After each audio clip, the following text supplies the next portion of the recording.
Hello everyone, and this is the Arnold version of how to render hair and fur. So this is essentially part of the hairy Houdini training.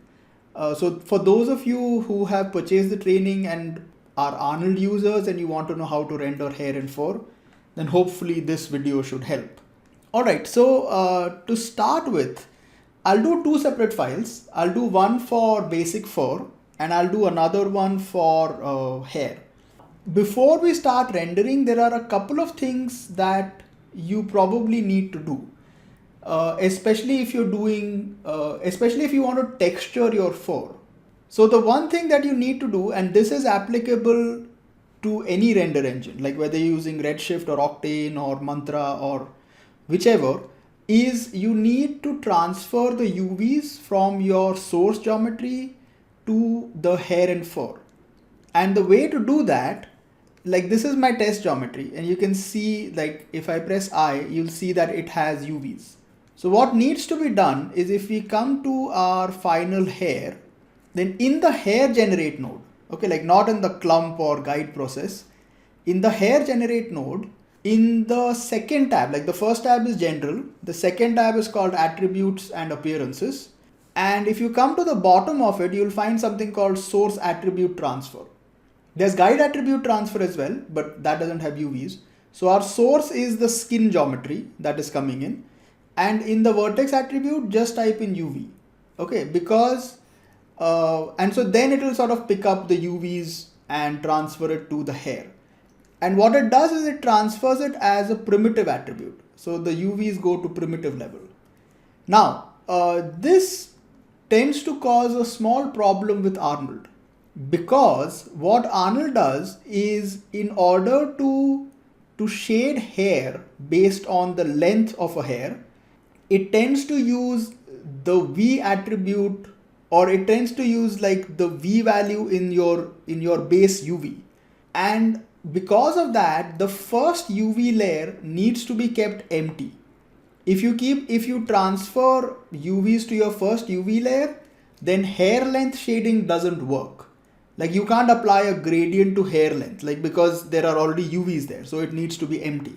So it's a slightly odd issue. So what needs to be done is, after you have transferred the UVs, you take an attribute wrangle at primitive level, you generate UV2 and you transfer UV to that. So that's basically what you need to type. You type like V at UV2 is equal to at UV. So what it's doing is it's generating a new attribute called UV2 and it's transferring the existing UVs into that. Just make sure that you keep it to primitive. And then we delete the base UVs. Okay, so UV1, you delete that. So now UV1 is free, and then Arnold can use that to do your hair length shading. And then UV2 has the texture values. Okay, so that's kind of what you need to do. Okay, it's a little tricky, but you don't really have a choice. Alright, so that is as far as, setting up your hair is concerned. If you're doing like standard hair, and you're not going to texture them, this doesn't need to be done. But if you're doing like a character or a creature which is going to have some kind of patterned fur, then you have to go through this process. Alright, so I have the Arnold renderer already applied. My ray depth is at, like diffuse is 0, specular is 1. And my sampling is at 8. Okay, like the camera AA is what controls the smoothing of the hair. So that is currently at 8. And then I have a dome light, which essentially has, like I've kept the color type to shader and I'm using an HDR. Okay, I'm pushing an HDR through a color correct to adjust like the gamma of it so that I can get like slightly high contrast lighting. Okay, that's basically it. Okay, so I'll set up a material for this. So I'm just going to take, I'll just take an Arnold shader network and I'll assign that and I'll call it furry. Okay, and I'll take a hair shader. Okay, so you have like the standard hair shader and you can just plug that in. And if we hit render right now, we should get like a basic render. Okay, so the Arnold hair shader is probably one of the most advanced you can find. Like it's using all the current the current technology. Like there's a paper called Marshner hair, which is like which deals with how specularity works on hair, and that is what is like the current standard for hair shading. And that's sort of I think there are about 3 render engines or 4 which are using it right now. So there's Arnold is using it, Renderman has it, I believe V-Ray and Corona also use the same tech, and I think Blender has it. Like I'm not sure about that, but these 4 definitely use the same tech. Okay, and it's fairly simple to set up, but what I want to do is I want to deal with that when we get to rendering hair properly. Like right now I don't want to go through it. So right now we'll just deal with how to just shade or how to texture fur. So what I'm going to do is I'm going to take the base color and make it 0. So all you're left with is just speculars. And I'm going to take the diffuse and make it 1. So you'll just have like, flat, like plain white fur. Because what I want to do is the shader itself is very, very simple. Like that's one of the good things about this, is that it is actually a very simple shader. Like you can completely disregard these two, like diffuse and emission, if you're doing like standard hair. So you have like your base color, and then you have melanin, which controls the color of the hair. You have the specular value, and then if you want to do additional tint on the reflections and stuff, like that's basically it. It's really very simple to work with.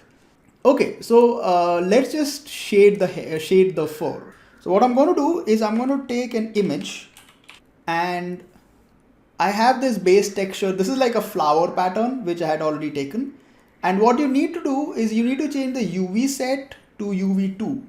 And I'll take a color correct so I can just adjust it a little. I'll plug this into input, and you take this and put it into diffuse color. And if we do a render, we should see our texture. Yeah, there you go. We're getting something. Sorry. Yeah, I plugged the R. Okay, that's why I was wondering why it's coming grayscale. But there you go. And then I'll just adjust the gamma a little bit to make it, like more high contrast. And let's invert it. Yeah, there you go. That looks nice. But yeah, there you go. Like this is fairly straightforward. Okay, now along with this, if you want to color the hair based on the hair length. Okay, let me just do a snapshot of this. What you need to do is you just take a ramp. Okay, take a ramp RGB and set the pattern to V. And if you just take the RGB value and connect it to diffuse color, you'll see that your hair is now being, shaded based on the length of the hair. So if I just take this and let's say if we just change it to 2 colors, let's say I'll make this blue and I'll make this pink, and then I can just push this ahead a little bit. See, there you go. So pretty straightforward. Okay. As I said, like the only thing you need to do is before you start doing this, you need to set up the network. Like if you don't make the changes at SOP level, it will cause issues. Okay. Like if I don't do that, like let me do a snapshot of this. If I don't delete the existing UVs, what's going to happen is you'll get something sort of, see, this is the UV that has been transferred. So that's your problem. So if you don't delete UV1, you're going to get this as an issue. So yeah, so once you delete that and we hit a re-render, then your UVs go back to normal. Yeah, and then if you want, you can sort of like mix those two together. So what I can do is let's take this and we'll just make it, we'll desaturate it, and I can take a multiply and we'll multiply this and that, and there you go. So this is how you can do like, basic textured or patterned fur if you want to. Alright, so let's take a look at how to set up hair properly. Okay, because this is simple. Like I can do hair on this as well, but since we did model 3 different hairstyles, we might as well do it on that. Like why do it on this? So I'm just going to save this file, and I have the second file open. Alright, so when it comes to hair, one of the things that Arnold can do is that it can subdivide hair at render time. So let's say if I come into the hair and I will resample it, so it looks pretty bad. I'll keep it to say 0.1. So if you do a zoom and you'll see like the hair is pretty sort of polygonal. So you can see like you can make out these really sharp lines. And let me just do a basic render of this so you can see what we're getting. So I've set up the whole thing again. It's the same light over here. And I have assigned a single shader, but it's a standard shader at the moment. Okay, like I'm not using the hair shader. So we'll just take a look at how to subdivide hair and then we'll look at the proper hair shader. So by default, you should get the Arnold tab at object level. If you're not getting it, then go to the Arnold shelf and the first button is called Add Arnold Properties. Okay, and so you click on that and it'll add the Arnold tab. Okay, so if you come to Arnold and then you'll find shapes, and in there you have the node called curves. Okay, now by default you don't need to change this except for what we need to do right now. Alright, so what you want to do is let's just do a render first and then I'll show you the difference. So let me just come to render view. Yeah, so you can see like the hair looks pretty bad. Okay, like it's all polygonal and it looks terrible. So what you want to do is let this render through and then I'll show you the difference. Okay, so what you want to do is just change the basis from automatic to B-spline. B-spline is the best one that I have seen. Okay, like that gives the smoothest result. And now if you render it, you don't need to specify number of subdivisions or anything. It'll automatically take care of it. You'll see like it automatically sort of smoothens out. Now, of course, the problem here is that I resampled it a little too much. Like it is extremely low res, so I'm losing a lot of detail from my hair. So I'm going to have to go back in and sort of adjust the resample so I get some of the detail back. But there you go. So this is the difference between like automatic and keeping it to B-spline. Okay, so what you want to do is let's just come in here. See, because if you look at the actual hair before resample, you'll see like it has a lot of nice detailing on it.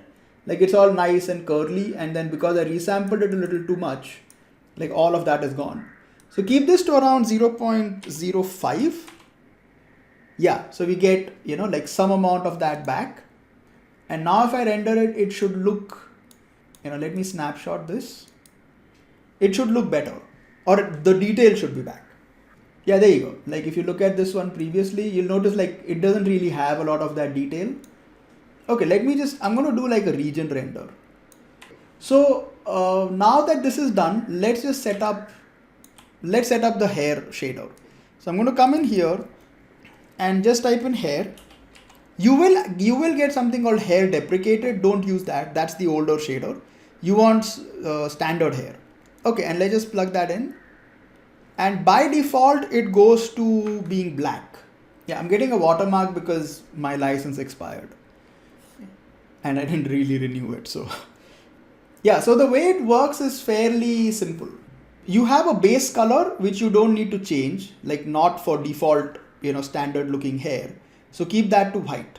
And what you get is something called melanin. So melanin is what defines the color of your hair. So if your hair is very low melanin, you have like white hair, and like slightly higher, you get blonde. It's essentially going from like a light brown to a black. Okay, like that's the ramp that it goes through. So the more you increase the melanin, the brown, like the more browner or the more brown the hair get. And if you go all the way to 1, it just becomes black.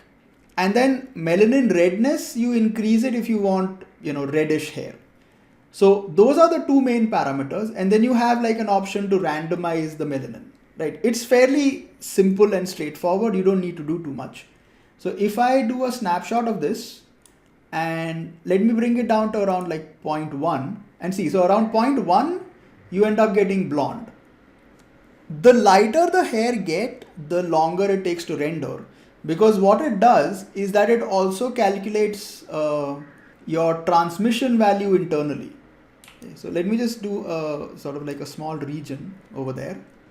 So it has like inbuilt translucency, which is why it tends to sort of slow down a little bit.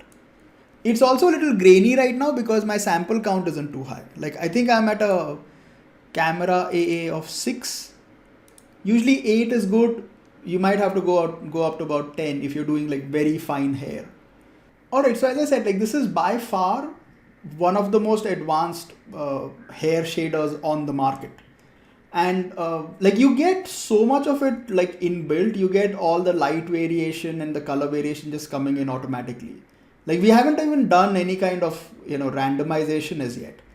And as I said, like if I do a snapshot of this and if we get the light to go towards the back, you automatically have inbuilt let me just rotate it a little bit. Yeah, there you go. So you'll notice it has like inbuilt translucency as well. So pretty much everything is just in there. Okay, let me do one thing. Let me just let me up the camera samples to about 10. If you want to read up about it, then you can do a search for this. You can do a search for Marshner hair, and you'll find a paper from Cornell Computer Science. So if you want to just read up about it to know what the shader is about, you'll get a decent idea from here. Like primarily it's about how a hair strand is actually modeled and how light sort of bounces off it, and they kind of built the specular model based on that. So I don't know, like if you understand the math, or if you're someone who's into like that level of shader building, it'll be easier to understand this. But there you go. Like yeah, so you can see like how much it can actually like pick up as far as specularity is concerned. Like the results are extremely good, which is why I think it's sort of like become the standard right now. Yeah, anyways, I won't waste time on this. Like it'll take too long to render. Okay, so I'll bring this down to 6 again, and let me just hit a render. Okay, so this is your standard blonde hair, and let me just adjust the lighting a little bit. Yeah, and then as you go higher, as you increase the melanin amount, so if I get it to something like 0.5, you'll see that it becomes, and of course like blonde hair takes the longest to calculate because it has a lot of like translucency, but as you go higher you'll see like the rendering time automatically goes up. So yeah, so this was blonde, and then this is like slightly higher, so I'll get it around like 0.4 just so it's slightly faster. It's not the fastest rendering hair model or the fastest rendering hair shader, but the results are extremely realistic, so it is kind of worth it. Yeah, so this is your basic hair, and then if I lower the redness, alright, so this is the melanin redness at 0 and this is at 1. So you can see like there is a fairly reddish tint into the hair. Now along with this, if you want, you can also give it like an additional color. So if I want it to be, say, red or blue or something, let's make it blue. So what it does is it actually like mixes, with the existing color. Another way to color your hair is like, if you don't want to do this, also getting the melanin redness to 0 tends to speed up the render. Yeah, like if it's at 1, you'll notice that it's actually, slightly slower. And when it is at 0, it actually goes a little bit faster. Okay, so if you don't want to color from here, you can also color the transmission tint. Like if this is kept to white, which is like the default color that you'll get, if I take the transmission tint to say blue, see that will also bring in like an additional color value to this. Okay, and then we can also give it like some amount of randomization. So if I increase the randomization to 0.5, yeah, so you can see like a variation in the hair color. Okay, so that is no randomization, and this is with randomization. So yeah, so most of it is inbuilt. You don't need to do too much. And then we have basic stuff like you have your secondary specular. So if you keep it too high, see, there you go. Like you have like really shiny hair. Let me get randomization to 0. And then you can define the roughness of it, like how shiny you want it. So there you go. So this is like really shiny hair. Yeah, so there you go. So this is, what we had before, and this is like extremely shiny hair. Like maybe you just put like a whole lot of oil in there, or gel, I don't know. But anyways, and then along with that you can also shift the specular. So if I just increase the shift value, so this is at 3, and then let's take it to say 15. Yeah, so this is at 15 and then this is at 3. I think 3 is better. Like the default value is quite nice, but if you want to shift it, then you can shift it. And then finally, you also have the option to like color your speculars. Okay, so let me bring this back to 3. And like if I make this say green, then you'll get like green highlights. Or if you want to make it like, we can change both the colors. Okay, like this one doesn't, the secondary doesn't show up as much. The primary shows up a fair bit. Now, if you want to do, let me just change the angle a little bit so I can get the light to be, fairly towards the front. Okay, so as a final thing, let me just bring this down back to 1.5. Now, if you want to do, like dyed hair, or you want to do like blonde hair, which is, like the roots are darker and the tips are brighter, then we can use like a gradient ramp to control any of these values. So what I can do is, let's say if I take I'll take a ramp, and I'll take a ramp float, and I'll set it to V, and what I want to do is I want the tips to be blonde and I want the roots to be black. So I think this should work, except I want to take the final value and not go to 1. Or actually, no, I want the 1 in the beginning so that it's black completely, or maybe around like 0.8. And this, I want to take it down to about 0.25. And I'm going to plug that into the melanin. So if I hit a render, yeah, and let me just adjust the lighting again. Yeah, so let me just try to see, there you go. So what we're getting is like the roots are darker and then the tips become blonde. So there you go. See, so this is how you can shade your hair. If you want it to become colorful, right? Like let's say we have this going from like standard color to say green or pink or whatever, then you can use the color value. Okay, so what we can do is I can take a second ramp. Let's take this to full white. Okay, so I'm just going to take this down. So the tips become white.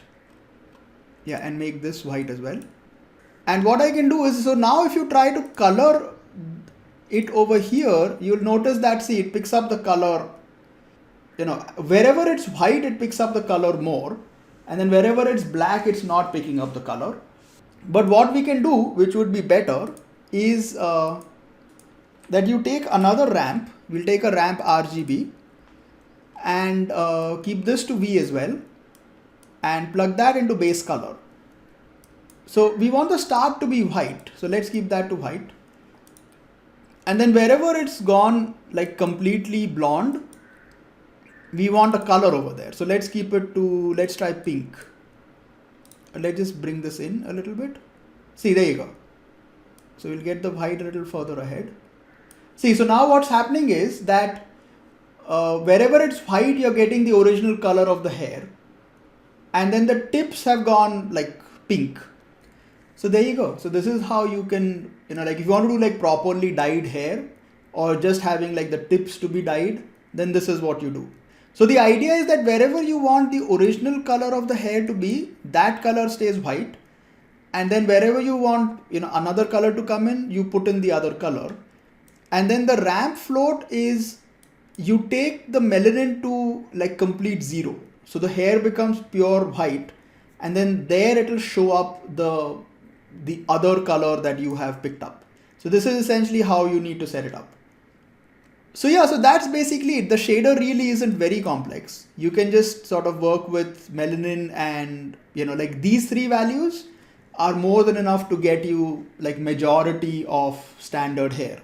Like only when you want to do something like fancy or colorful is when you need to do a setup like this. But most of the times it just works pretty much out of the box. Like it's pretty straightforward. Yeah, so that's essentially it. So I'll take the texture and the HDR and package it all along with the Houdini files into a zip folder, and I'll make it available on Gumroad. So hopefully by the end of this week, I'll upload everything to Gumroad. And for those of you who have purchased the training, you'll get a notification saying that you can download the new file. So yeah, that's basically it. So this is how you can render hair and fur in Arnold.